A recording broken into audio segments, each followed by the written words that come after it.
Hi, and welcome back to Ivy English. I'm Karen. And I'm Chris Gorski. Today is November 16th, and we are going to hear part 2 of an article that we started yesterday entitled Archaeology Under the Sea. And I was looking at a story in preparation for today, and this list was very, very bold and brave. And they called themselves the greatest list of the greatest archaeological discoveries of all time. And I said, wow, that is a bold title. Yeah. And so I looked it over, and I decided to pick from their list. And Karen, here's what I want to do. I'm going to offer you part of their list, and I want you to tell me whether you agree, and maybe we'll say a couple words about each place here. So I give you either a thumbs up or a thumbs down. Thumbs down. Do you think this fits on the list of the greatest list of the greatest archaeological discoveries of all time? What a name. Okay. Number 1, Pompeii. Thumbs up. Pompeii was the city buried by the volcano Vesuvius, and you could go see all these dug-up people that died a horrible fate. Number 2, Tutankhamun's tomb. Thumbs up. That's a big cultural one, right? Oh, yeah. To me, other than here's the jewelry and stuff, I don't know. For me, this one is a flat one. Oh, that's huge. Number 3, the Rosetta Stone.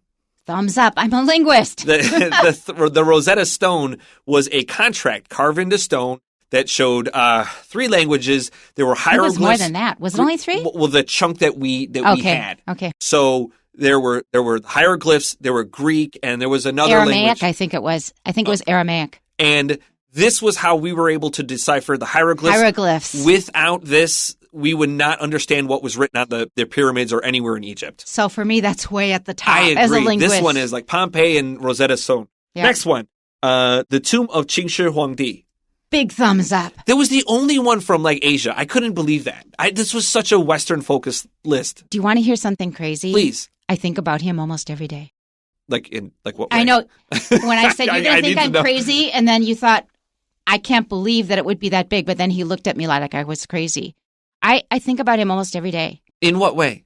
The reason is because one year I took a trip to China. Okay, I've taken a number of trips. This one was to combine tourism to visit my daughter who was in Beijing at the time. And I had wanted to go see the warriors, the terracotta warriors right. And the tomb of Qin Shi Huang, the first emperor of the Qin dynasty. And I went there and I saw all this great stuff. I went to the capital of the Shang dynasty, which is in Anyang, in Henan province. So I went to these historical places, and that just made such an impression on me, huge. That has stayed with me every day of my life since I've been there. I would see burial pits, and down at the bottom, you would see the bones of the people who were buried alive with the people who were buried in the Shang dynasty. And that suddenly turned all of this history that existed for me only on paper, because I majored in Chinese. I studied a lot of this stuff. Here it was, right in front of my eyes. The original bones of the people who were buried alive. Oh, my God. And so in the case of the first emperor of the Qin dynasty, all we saw were mounds. They have not opened his grave.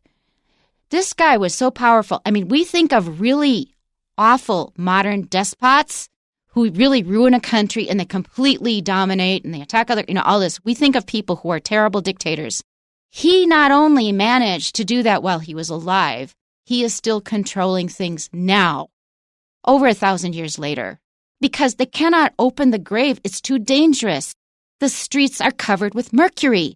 It's too dangerous. They have no way of safely opening the grave. Well said. Very interesting point. I was just astounded. And I was looking at that mound in front of me and thinking about all that stuff underneath that all of our most intelligent and learned and experienced scientists cannot deal with now. He was so powerful. I mean, he just bent everything to his will, including modern people.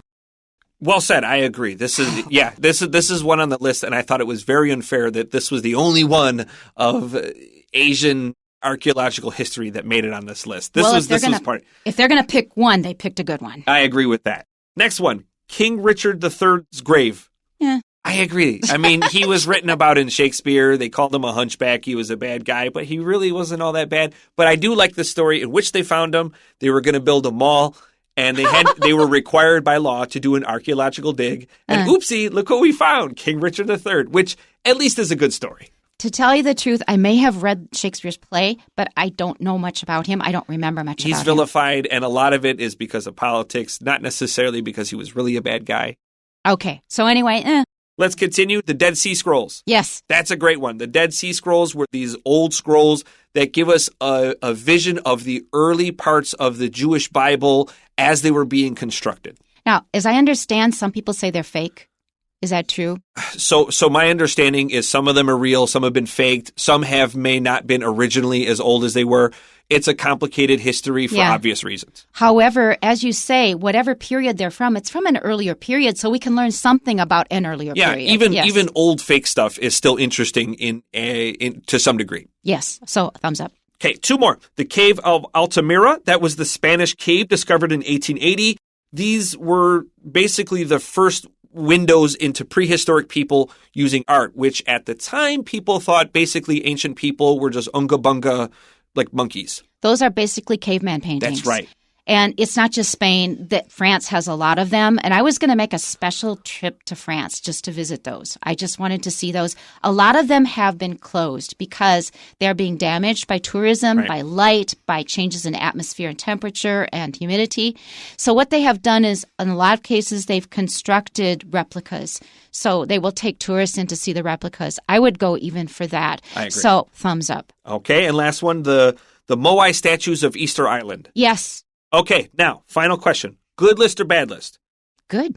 And what's your favorite? Which is the biggest one here? I've already given my opinion. So you're planting the flag for Qingshi. I am. And to be fair, that's actually how his name is represented in Western social studies books. Qingshi Huangdi, just people butcher the pronunciation. So I'm not technically breaking our no Chinese rule here. For me, it's got to be the paintings in the caves. The paintings in the caves, I could go with that too easily. I could go with many of them, but for if you want to say completely in English, as much as we can, is the first emperor of Qin, and that's one way to do it. That was a great list. All right, let's go. All right, so our first paragraph, our title again from yesterday, is Archaeology Under the Sea. In late 2009, Taiwan's Council for Cultural Affairs held an exhibition of underwater discoveries at the Shisanhang Museum of Archaeology in Bali Township in northwest New Taipei City. The aim of the exhibition, which was named Diving into History, was to showcase ancient treasures found deep in the waters surrounding the islands of Taiwan. When people think of underwater archaeology, Taiwan may not be one of the first places that comes to mind. Indeed, most people are more inclined to believe that the world of underwater archaeology largely focuses on countries like Egypt, that have long, rich histories and, therefore, many buried treasures. However, the fact is that in recent decades, many key undersea discoveries have been made close to Taiwan, the Penghu Islands in particular.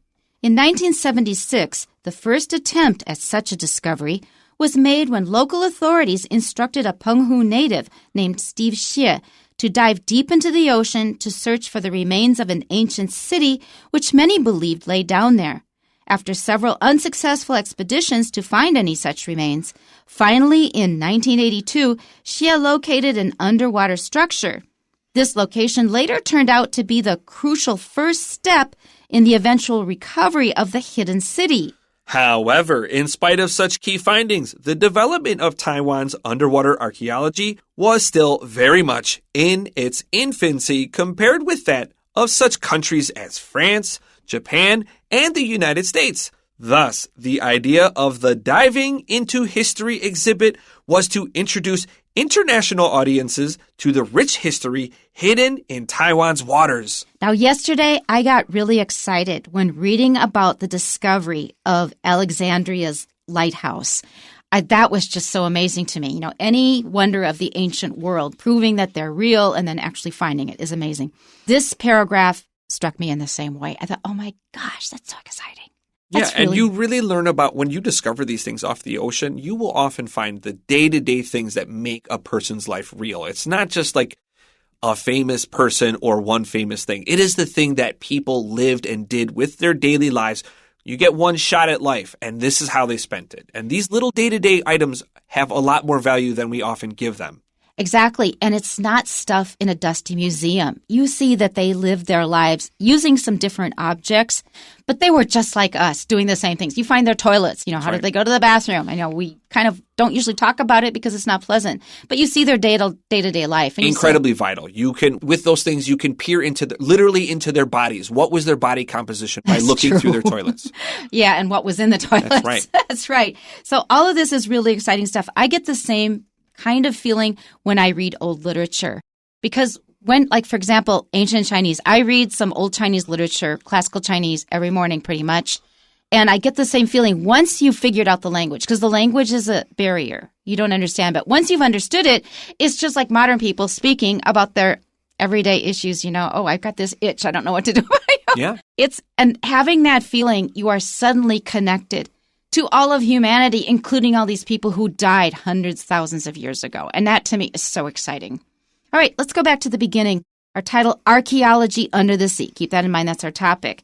In late 2009, Taiwan's Council for Cultural Affairs held an exhibition of underwater discoveries at the Shisanhang Museum of Archaeology in Bali Township in northwest New Taipei City. So they're starting this off by talking about this really incredible event, this exhibition of things that people have found underwater around Taiwan and what these things can tell us about Taiwan's very early history. When I took my tutoring pupils to this museum, we took the boat across. We didn't take the bridge route. We took the boat from Danshui to Bali Township.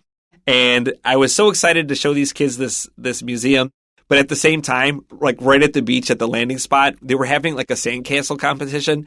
And these kids were so mad that we spent like just a little bit of time at the sandcastle competition. Oh. Instead we went to this museum with bones and hooks. And they were like, why are we not at the sandcastles? Because you get emotionally attached to something. And kids, we all love building sandcastles. That's right. We had a goal, and I did tell the parents where we were going. And so that's what we were going to do. Well, they have lessons to learn in life. Okay. So this is describing what it is. Read over the sentence carefully yourself to get all the details. It is a very dense sentence with a lot of information. So if you read the sentence carefully, the structure is not difficult. It's just got a lot of information.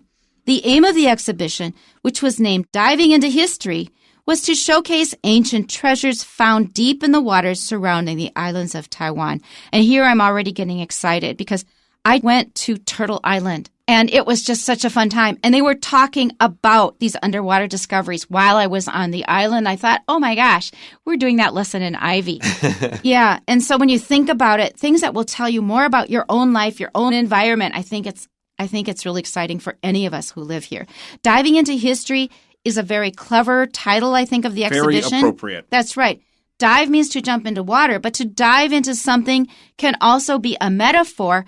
I'm going to go dive into ancient Latin literature now. Dive into, that means you are going to devote yourself to understanding something and working at it.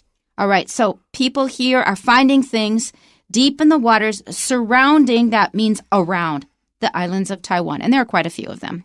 When people think of underwater archaeology, Taiwan may not be one of the first places that comes to mind. Karen, what's the first place you think about with underwater archaeology? Don't say Turtle Island.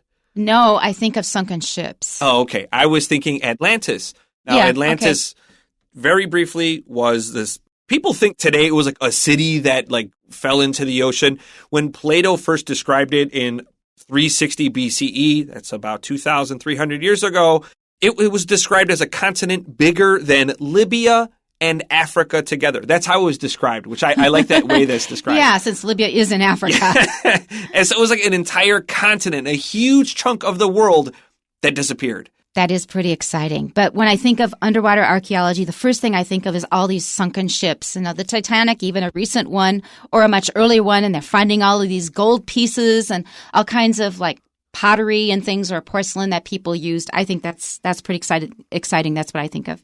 Okay, let's continue. Indeed, most people are more inclined to believe that the world of underwater archaeology largely focuses on countries like Egypt that have long, rich histories and therefore many buried treasures. I have to add a little bit why people don't think of Taiwan so much in that context, because Taiwan is a small island. And you'd think that everybody would be really into ocean things and swimming and all this other stuff. And they're not. And that is because of legal reasons.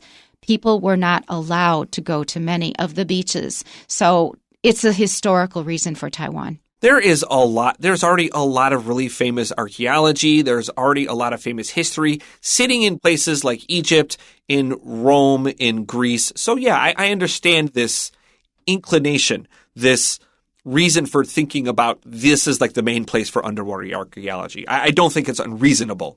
Okay. So focusing on Egypt and other places.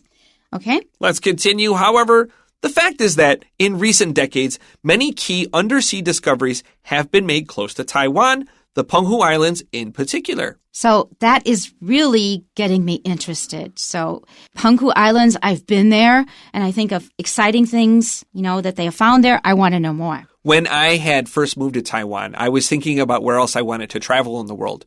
And I remember telling my wife that someday I want to go to the Pescadores Islands.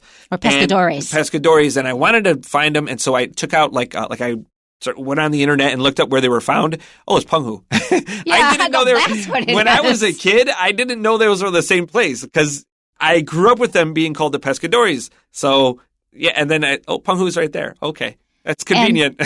Actually, look on YouTube, you will find a song called Los Pescadores. It's the name of a song and in Spanish, and it's great. So I like the Penghu Dao song. I like that one. Yeah. Actually, the song itself is in English. It's the title that's in Spanish. Okay.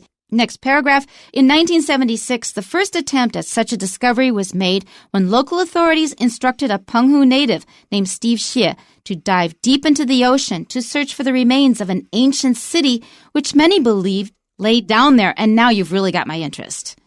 Was he in trouble? Why did authorities instruct him to do this? I just think the way the sentence is written, it feels like, hey, get in there, start looking. He's like, I don't know how to dive. We said start looking. It sounds like a punishment. It feels like punishment, doesn't it? Just the way the sentence appears to me, it feels like the cops basically pushed him in the ocean and said, you don't come out until you find something.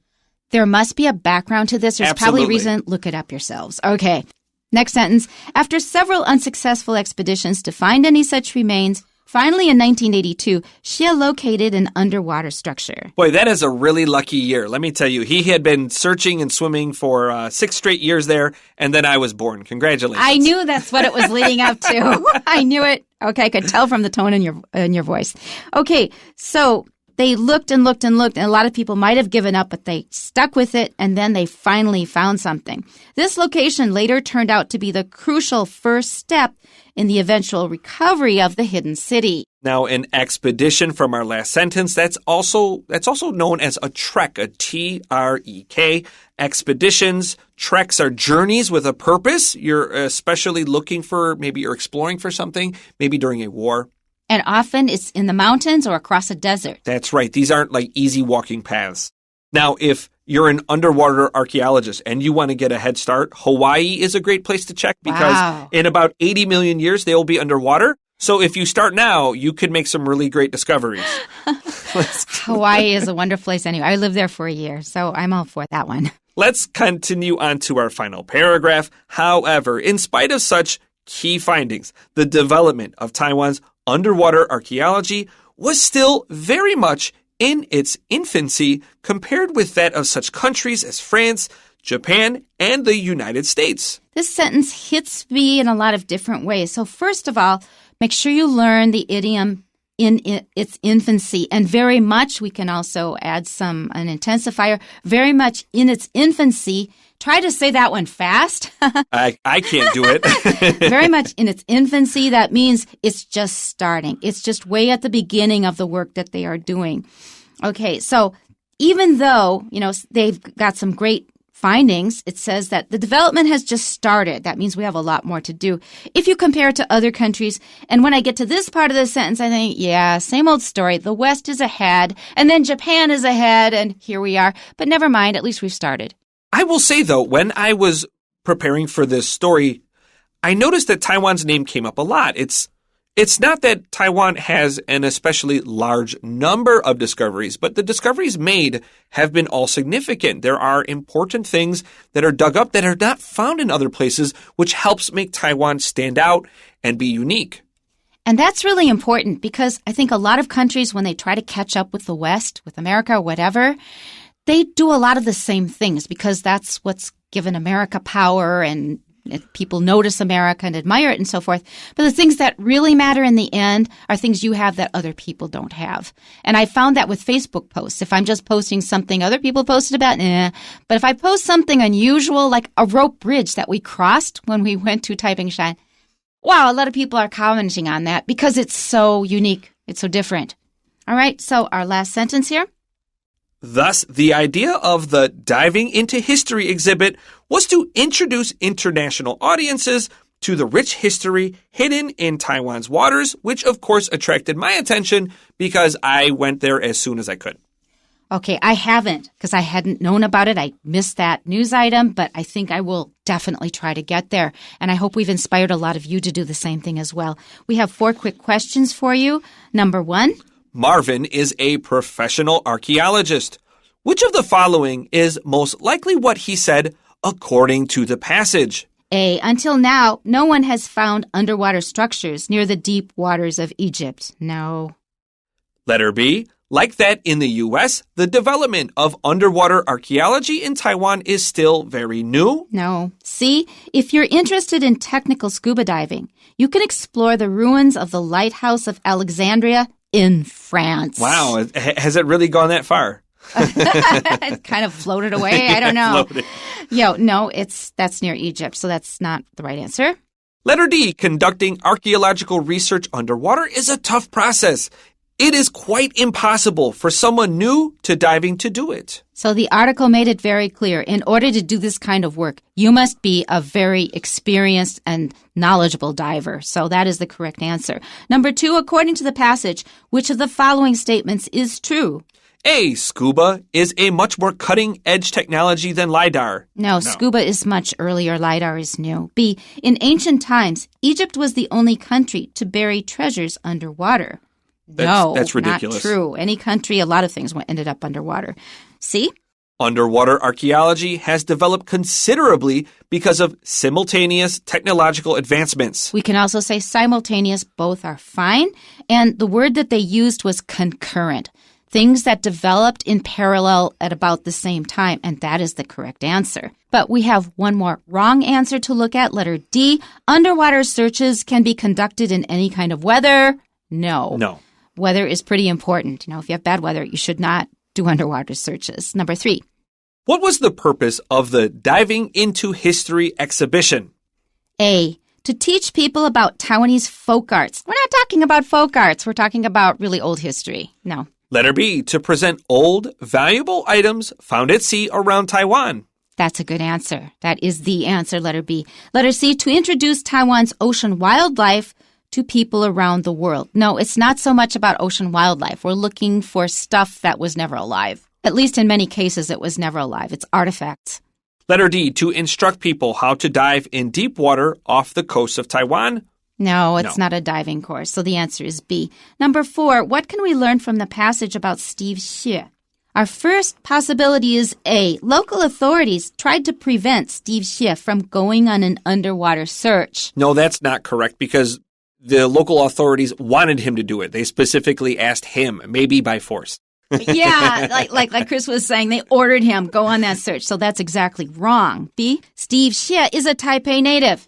No. He was a native of Penghu. Letter C. It took him several years to finally find what he was looking for. That's true. That is true. So that's the answer. And letter D. He found what he was in search of on the first try. Wrong. No, it took him 6 years. Yeah, C is the right answer. That means that we're finished for today, but you don't have to be finished with this topic. I think it's fascinating. Do a little research online and maybe go visit the museum. That's right. That's it for today. We'll see you next time. Bye-bye. Bye.